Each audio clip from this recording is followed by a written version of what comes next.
मूर्ख होना अलग बात है और समझदार होना अलग। एक गांव में बहुत ही प्रतिष्ठित बुद्धिमान विद्वान रहते थे। उनकी ख्याति दूर दूर तक फैली हुई थी।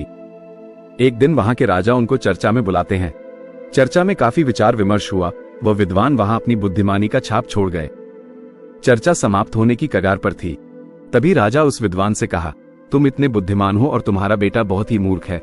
उसे तो सोने और चांदी में कीमती कौन है, यही पता नहीं है। तुम उसे कुछ समझाओ, सिखाओ। सभा समाप्त हुआ। वे विद्वान घर पहुंचते हैं और अपने बेटे से पूछते हैं, बेटा सोने और चांदी में कौन सबसे ज्यादा कीमती है। बेटा बिना एक पल गंवाए उत्तर देता है, पिताजी, सोना। कहानी में आगे बढ़ने से पहले एक छोटा सा अनुरोध, अगर आपको ये कहानी पसंद आ रही है तो चैनल को सब्सक्राइब करना न भूलें।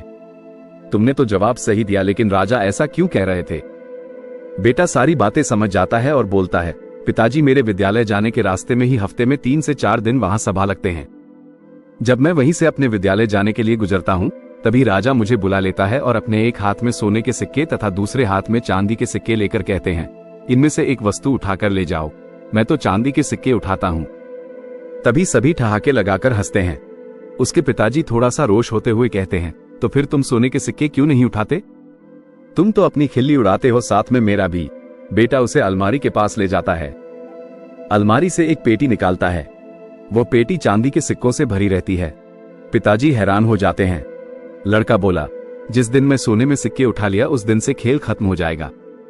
वो मुझे मूर्ख समझकर मजा लेते हैं तो लेने दो, मैं भी कुछ कम नहीं हूं। यदि मैं बुद्धिमानी दिखाऊंगा तो मुझे कुछ नहीं मिलेगा। आपका बेटा हूं, अक्ल से काम लेता हूं।